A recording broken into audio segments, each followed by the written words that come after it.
বিসমিল্লাহির রহমানির রহিম। প্রিয় দেশবাসী, আসসালামু আলাইকুম ওয়া রাহমাতুল্লাহি ওয়া বারাকাতুহু। আপনারা সকলেই অবগত আছেন, আমার বাংলাদেশে ৬টি জেলা বন্যার দুর্যোগে পড়েছে এবং আমি আমার সেই যারা ৬টি জেলার সেই ভাই বোনদের জন্য আমি দোয়া করছি যে আল্লাহ পাক রব্বুল আলামিন তাদেরকে যে হেফাজত করেন এবং যারা মারা গেছেন তাদের জন্য আমি দোয়া করে আল্লাহ পাক রব্বুল আলামিন যে জান্নাতুল ফেরদৌস দান করেন। এবং পাশাপাশি জানাই আমার স্বেচ্ছাসেবক লীগের ভাইদেরকে আমার পক্ষ থেকে আন্তরিক শুভেচ্ছা অভিনন্দন, যারা প্রাণ বিতরণ করে আমার এই বন্যা দুর্জিত ভাই বোনদের পাশে আপনারা দাঁড়িয়েছেন এবং তাদেরকে বন্যা দুর্যোগ থেকে আপনারা উদ্ধার করে আপনারা তাদেরকে আশ্রয় দিচ্ছেন। সকলের প্রতি আমার রয়েছে আন্তরিক শুভেচ্ছা অভিনন্দন। এবং বাংলাদেশে যার নাম না বললেই হয় না, ইসলামিক বক্তা সাইয়েদ আহমদুল্লাহ সাহেব, তিনি বিভিন্ন জায়গায় বন্যার দুর্যোগে তিনি সহযোগিতা করেন। সিলেটে করেছেন এবং নোয়াখালী, কুমিল্লা, ফেনীতেও তিনি প্রথম 40,000 পরিবারকে তিনি ঘোষণা দিয়েছিলেন প্রাণ বিতরণ করে সহযোগিতা করবেন। এবং ইতিমধ্যে উনি আবার ঘোষণা দিলেন আমি 50,000 পরিবারকে সহযোগিতা করব এবং যাদের ঘর নেই তাদেরকে ঘর নির্মাণ করে দিব। আমি ওনার একটি ভিডিও দেখে আমি নিজে মুগ্ধ হয়ে গেলাম।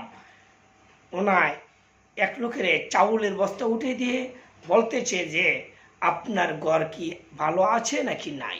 আমার ঘর ভালো আছে। ভালো না থাকলে বলবেন, আমরা ঘর নির্মাণ করে দিব। তাহলে আমি বলতে চাই, এরকমভাবে যদি যার যে সমর্থন আছে আপনারা যদি পাশে দাঁড়ান, ইনশাল্লাহ আমার যে ভাইয়েরা দুর্যোগে পড়ছে ইনশাল্লাহ সেই দুর্যোগ থাকবে না। সাইয়েদ আহমদুল্লাহ তিনি যেভাবে মানুষের পাশে দাঁড়াচ্ছেন, ওনাকে নিয়ে অনেকেই আমরা অনেক সময় সমালোচনা করি। সেই সমালোচনা থেকে দূরে থেকে একজনের পিছিয়ে একজন না লেগে আসুন সবাই আমরা কাঁধে কাঁধ মিলিয়ে মানুষের সেবায় নিয়োজিত হই। আজ আমি বলতে চাই, তাহির হুজুরকে আপনি কোথায়? আপনারা তো এখন বিচারে পাওয়া যাচ্ছে না। সাইয়েদ আহমদুল্লাহ তিনি তো প্রত্যেকটি দুর্যোগে তিনি সবার আগে থাকেন। আপনারা কোথায়? আপনাদেরকে তো এখন পাওয়া যায় না। আপনারা কেন মানুষের পিছে লাগেন?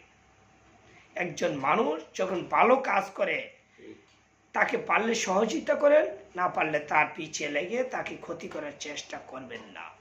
সম্মান দেওয়ার মালিক একমাত্র উপর আল্লাহ। আপনি আমি সম্মান চাইলেই আদায় করতে পারবো না, আমাকে সম্মান আল্লাহ নিজে দিতে হবে, তাইলে ইনশাল্লাহ সম্মানী ব্যক্তি হতে পারবো। এরকমভাবে সবাই দোয়া করবেন যে সবাই সবার পাশে দাঁড়িয়ে এবং সকলে যে সেই সেবায় নিয়োজিত হতে পারে।